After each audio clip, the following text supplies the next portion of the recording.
Hello my dear friends of Standard 8, welcome to all in today's online class. My dear friends, as you all know it very well that we are learning the chapter 12. The name of the chapter is friction. This chapter is running and this chapter is under progress. So dear friends, what we have learned so far related to the video, related to the chapters 12. So in the chapter 12 we have described about the friction. What is friction, nature of the friction, factors affecting the friction, and kinds of the advantage and disadvantage friction. So dear friends, lot of contents we have described so far. So in today's video we are going to describe about the kinds of friction, types of friction. Friction के कितने kinds होते हैं, कितने types होते हैं, इसके बारे में आज हम लोग डिस्कस करेंगे. So dear friends, mainly there are three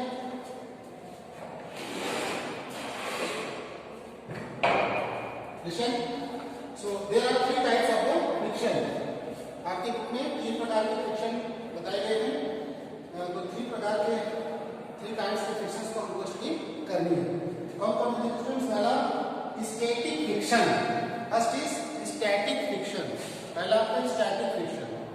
next is sliding friction, sliding friction, and third is rolling friction.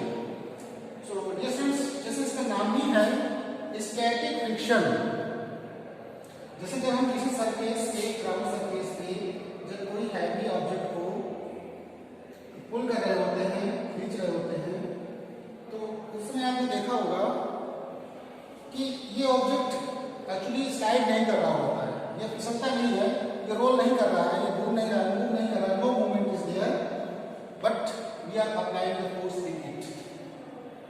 इसका मतलब है कि बॉडी मोशन में नहीं है, मूवमेंट नहीं कर रही है, लेकिन फिर भी उससे फ्रिक्शन लग रहा है. कैसे फ्रिक्शन लग रहा है? ये फ्रिक्शन कहाँ से लगता है फ्रेंड्स?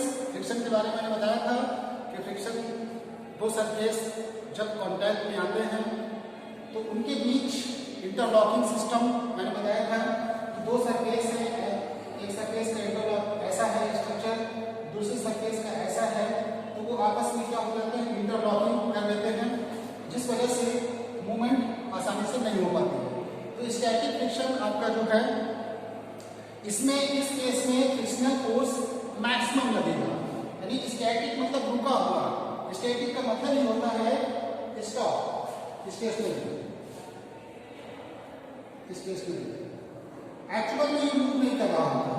जैसे इसको अगर मैं स्प्रिंग बैलेंस से अटैच कर दूं हुक से, with the hook of spring balance, okay, अगर मैं इसको स्प्रिंग बैलेंस से अटैच कर दूं और यहाँ से स्प्रिंग बैलेंस की रीडिंग ऐसे ऐसे है और मैं इसको खींच रहा हूँ, तो स्प्रिंग बैलेंस से जब इसको खींचेंगे तो स्प्रिंग में जो यहाँ लगी होती है हेलिकल स्प्रिंग और यहाँ पे 4 रीडिंग लगी होती है, 1 2 3 4 5 मान लो ऐसा है.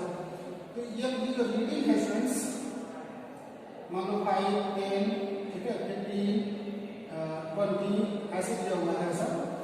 तो यहाँ पे रीडिंग स्प्रिंग जब स्ट्रेच करेगी, खींचेगी इधर, तो स्प्रिंग को एक्सपेंड करेगी. तो मान लो स्प्रिंग स्ट्रेच कर रही है 5 न्यूटन, यहाँ पे शो हो रहा है फोर्स, ठीक है, 5 न्यूटन के यहाँ पे रीडिंग बता रही है. लेकिन एक्चुअल में ये स्लाइड नहीं कर रहा, ये फिसल नहीं रहा, ये मूव नहीं कर रहा है. तो उस केस में frictional force will be maximum.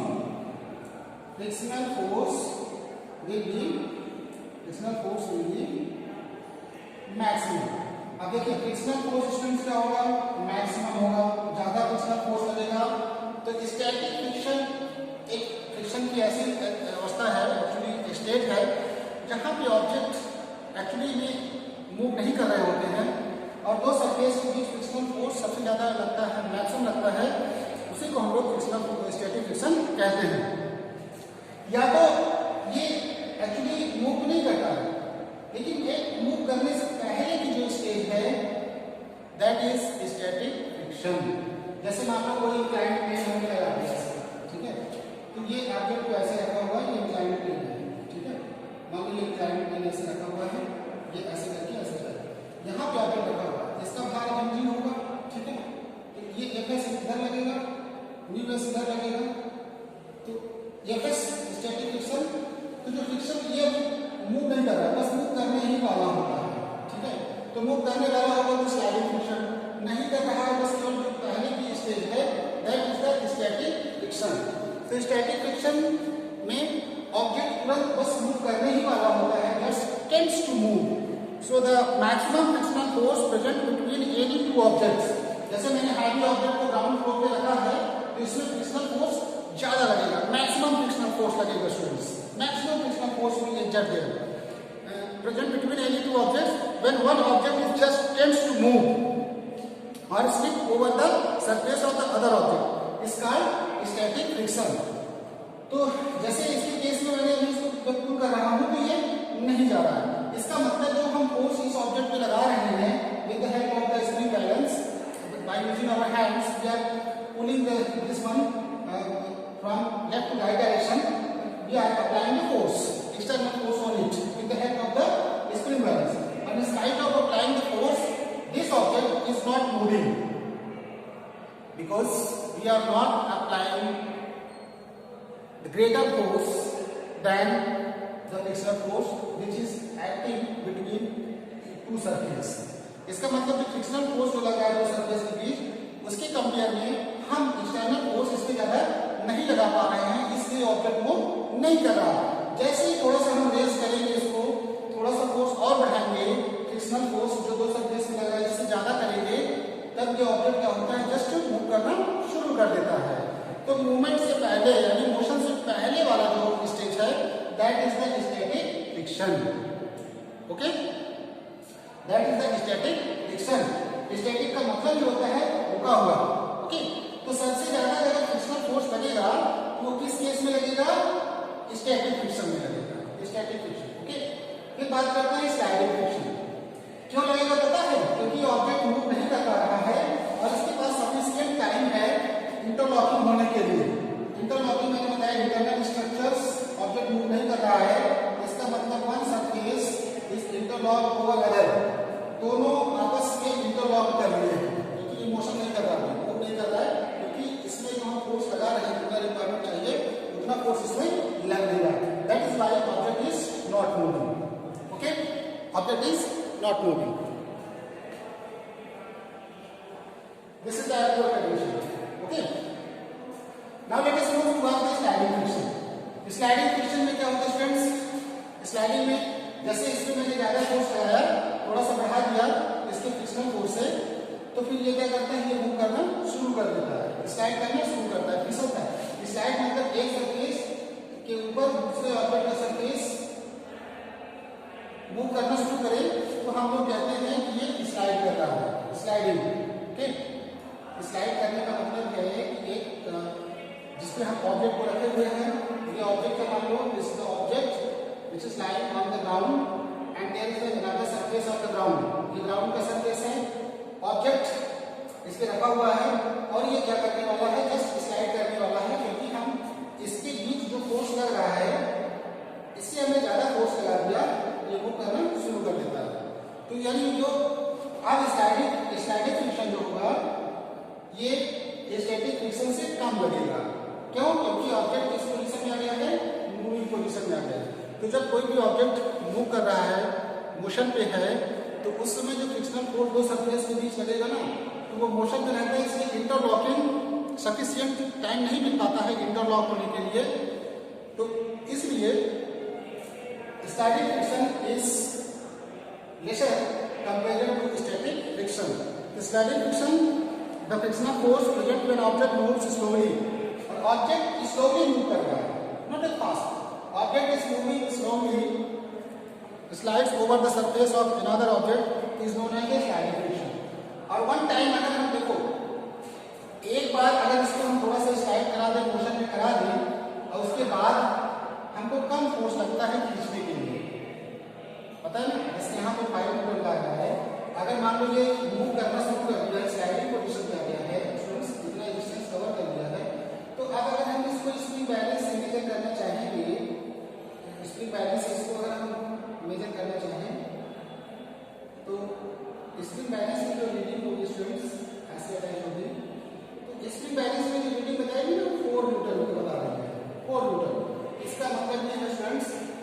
जब वन टाइम ऑब्जेक्ट मूव करना शुरू कर देता है तो फ्रिक्शनल फोर्स कम लगता है।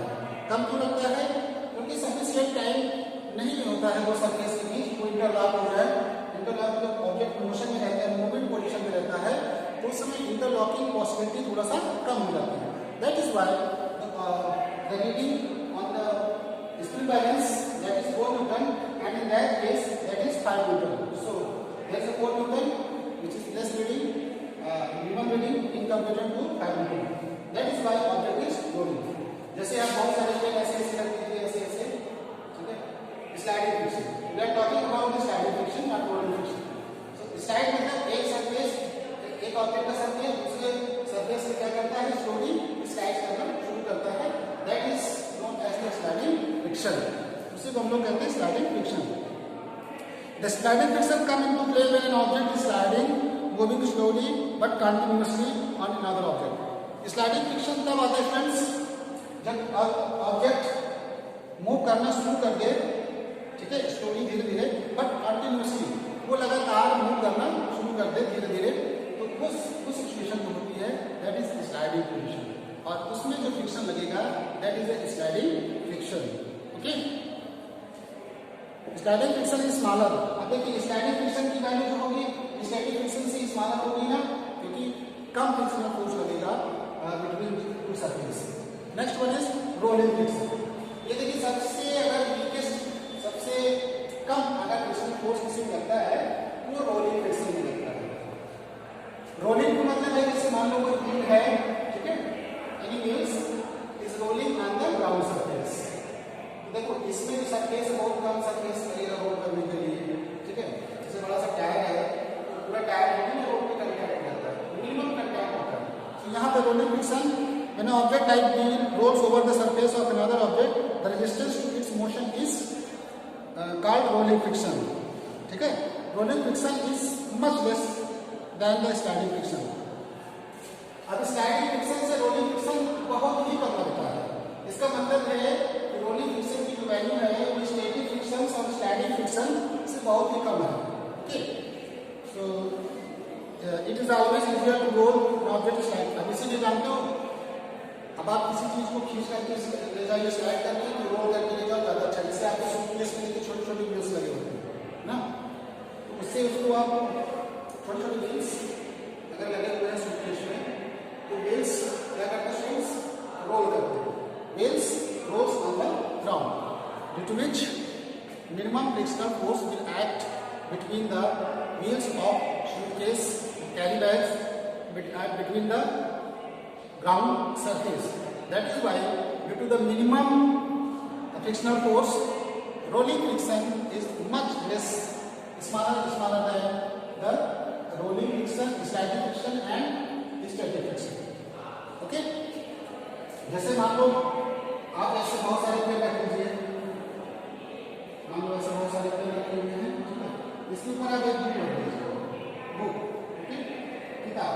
अब फिर आप उसको क्या करिए, थोड़ा सा हल्का सा पुश करिए। देखिए बुक बहुत फास्ट भाग रही है। अगर आप ग्राउंड में रख रहे हो, ठीक है, ग्राउंड टेबल है मान लो, इसके ऊपर बुक रखे हुए हो, ठीक है, और बुक को आप क्या कर रहे हो, स्लाइड करा रहे हो। देखो दोनों के केस में आपको फोर्स पता चल जाएगा, इसमें हम ज्यादा मैग्नीट्यूड का फोर्स लगाएंगे students. So in the rolling friction, in the case of the rolling, you will have to apply minimum force in comparison to the book that has been placed on the table. Okay, so आप ऐसे कर सकते हो, you can do this activity to justify that rolling friction is much smaller. जैसे बहुत सारी heavy machine होती हैं, heavy machines can be easily moved from one place to another by placing round logs of wood under them and then pushing with the force of hands। मतलब hand से हम लोग use करके बड़ी बड़ी heavy machine आपने देखा है, नीचे वो लगे होते हैं छोटे छोटे, जिससे आप हैवी मशीन को ले जा पा रहे हो।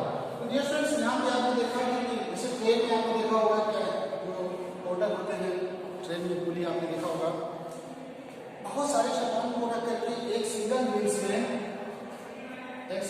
मान के यहाँ लगी है, और यहाँ पे ऐसे इसका अरेंजमेंट है, यहाँ पे सामान रख के आर्टिकल्स और ये लेकर कैसे चले जाते हैं, ठीक है, यहाँ पे मान लो व्हील्स लगा हुआ है। तो आपने देखा यहाँ पे लगेज रख सकते हो,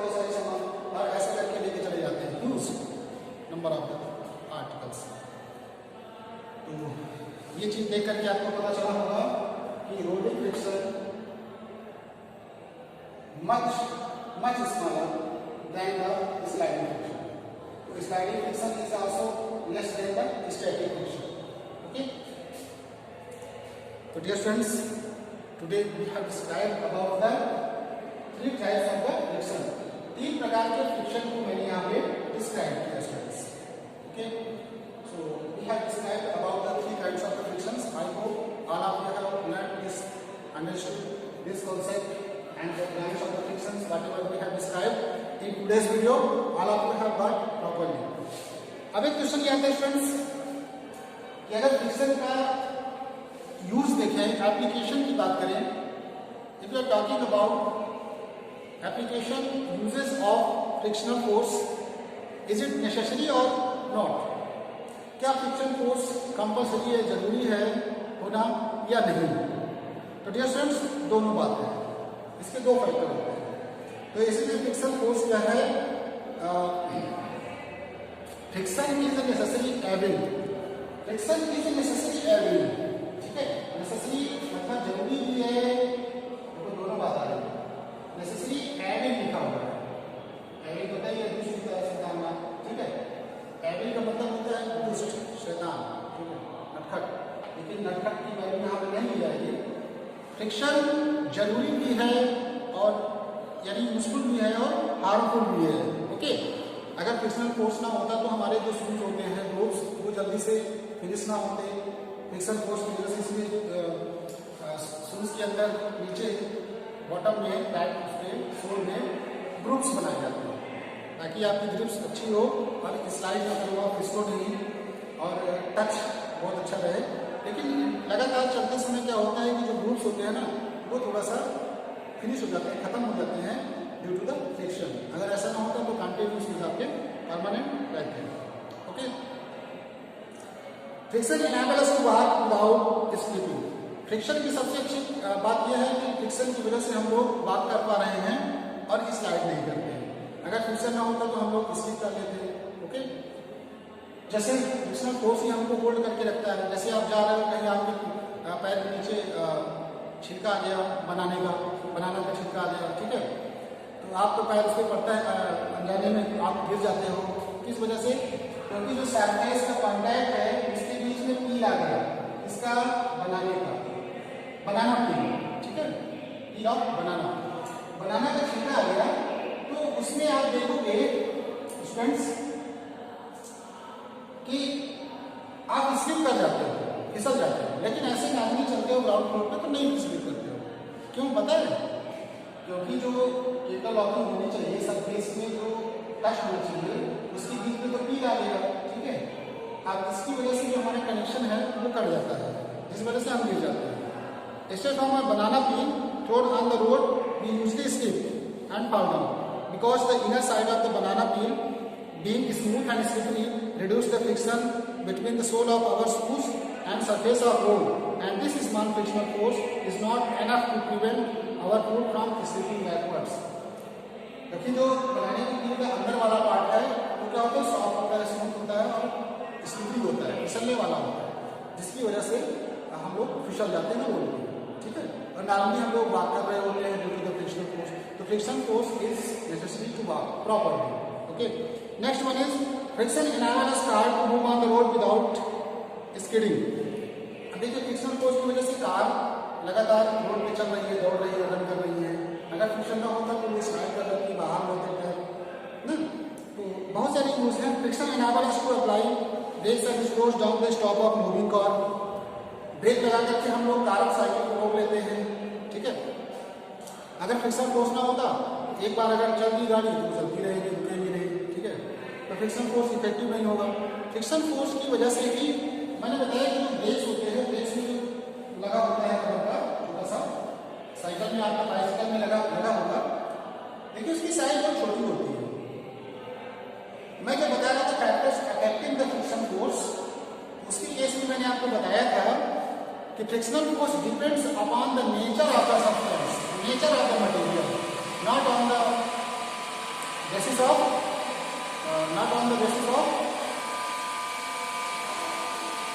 फ्रिक्शनल फोर्स डिपेंड करता है स्टूडेंट्स वो किस पर डिपेंड करता है, nature of the surface, surface nature कैसा, कॉन्टैक्ट कैसा, वो रफ है कि स्मूथ है, ना कि उसकी सेप साइज पे डिपेंड करता है। ओके, अगर सेप साइज पे डिपेंड करता होगा तो ये बड़ा सा बनाया जाता है। तो dear students, this is the general uses of frictional force, and we will be continue this discussion in next video. We will be continuing all the terms like applications and harmful and useful effects of friction in next video. So all of you must remember all the things properly. Thank you students for watching today's video. A lot of thanks for watching today's video. Thank you students.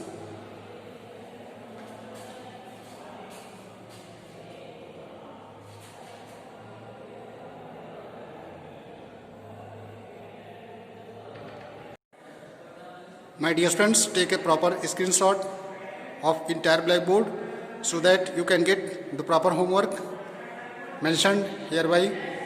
Dear students, all of you must take a screenshot so that you can complete your work within certain period of time, certain due of time which will be given to you. Okay students, thanks for taking a screenshot. There are 5 questions which you have to complete.